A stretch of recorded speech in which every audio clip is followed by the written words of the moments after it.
दर्शकगण श्रोतागण, आपकी अपनी चैनल भक्ति सागर में आप सभी श्रोतागणों का, दर्शकगणों का, टीवीजनों का हार्दिक स्वागत है, अभिनंदन है। आज भगवत गीता के 11वें अध्याय भक्ति योग को पढ़ेंगे। चलिए शुरू करते हैं। ओम ओम श्री गणेशाय नमः, श्री गणेशाय नमः, श्री कृष्णाय नमः, श्री कृष्णाय नमः, श्री कृष्णाय नमः। सर्वधर्म परित्यज्यं मामेकं शरणं व्रज, अहं त्वां सर्वपापेभ्यो रक्षमां मोक्षयिष्यामि मा शुचः। गुरुदेव गुरुदेव। कृष्ण कृपा मूर्ति, कृष्ण कृपा मूर्ति। ओम अज्ञानतिमिरान्धस्य ज्ञानाञ्जनशलाकया ओम चक्षुरुन्मीलितं येन तस्मै श्रीगुरवे नमः। श्रीकृष्णचैतन्य मनोभीष्टं स्थापितं येन भूतले स्वयं रूपं कदा मह्यं ददाति स्वपदान्तिकं। वन्देऽहं श्रीगुरौ श्रीयुतपदकमलं श्रीगुरुन् वैष्णवांशः श्रीरूपं साग्रजातं सहगण रघुनाथान्वितं तं सञ्जीवं साद्वैतं सावधूतं वर्जनसहितं कृष्णचैतन्यदेवं श्रीराधाकृष्णपादान् सहगण ललिता श्रीविशाखान्तांश। हे कृष्ण करुणा सिन्धो दीनबन्धो जगत्पते गोपीश गोपिकान्तो राधाकान्त नमोस्तुते। तप्त कांचन गौरांगी राधे वृंदावनेश्वरी वृषभानुसुते देवी प्रणमामि हरिप्रिये वाचा कल्पतरुभ्यश्च कृपा सिन्धुश्च पतितानां पावनेभ्यो वैष्णव्यो नमो नमः। श्री कृष्ण चैतन्य प्रभु नित्यानंद श्री अद्वैत गदाधर श्रीवासादि गौर भक्त वृंद हरे कृष्ण कृष्ण कृष्ण हरे हरे, हरे राम राम राम हरे हरे। इमं विवस्वते योगं प्रोक्तमानमव्ययं विवस्वान् गुन्वै प्राह मनोदीक्षा कवे अवृतः। एवं परंपरा प्राप्तिमिमं राजर्षयो विदुः सकाले नेह महता योगो नष्ट परं तपः। स एवायं मया ते अद्य योगः प्रोक्तः पुरातनं भक्तोऽसि मे सखा चेति चेति रहस्यं वेदितमम्।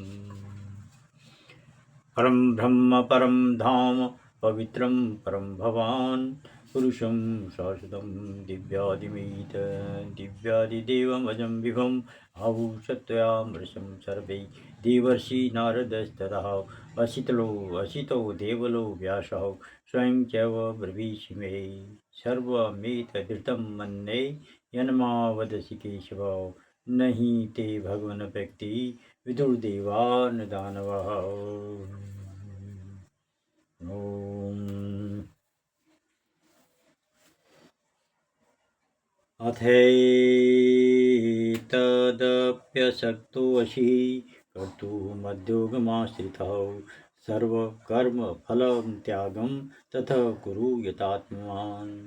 किंतु यदि तुम मेरे इस भावनामृत में कर्म करने में असमर्थ हो तो तुम अपने कर्म के समस्त फलों को त्याग कर कर्म करने का तथा आत्मस्थित होने का प्रयत्न करो। तात्पर्य है, हो सकता है कि कोई व्यक्ति सामाजिक, पारिवारिक या धार्मिक कारणों से या किसी अन्य अवरोधों के कारण कृष्ण भावना मृत के कार्यकलापों के प्रति सहानुभूति तक दिखा पाने में अक्षम रहे। यदि वह अपने को प्रत्यक्ष रूप से इन कार्यकलापों के प्रति जोड़ ले तो हो सकता है कि पारिवारिक सदस्य विरोध करें या अन्य कठिनाइयाँ उठ खड़ी हों। जिस व्यक्ति के साथ ऐसी समस्याएं लगी हों उसे यह सलाह दी जाती है कि वह अपने कार्यकलापों के संचित फल को किसी शुभ कार्य में लगा दे। ऐसी विधियां वैदिक नियमों में वर्णित हैं।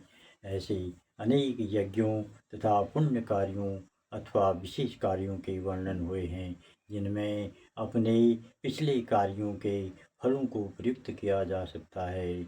इससे मनुष्य धीरे धीरे ज्ञान के स्तर तक उठता है।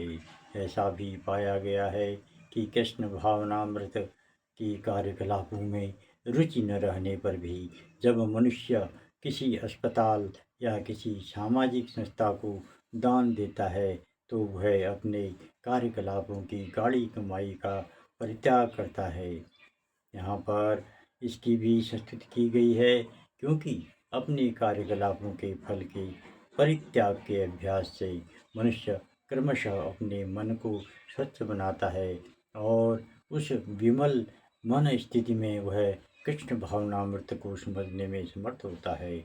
कृष्ण भावनामृत किसी अन्य अनुभव पर आश्रित नहीं होता, क्योंकि कृष्ण भावनामृत स्वयं मन को विमल बनाने वाला है।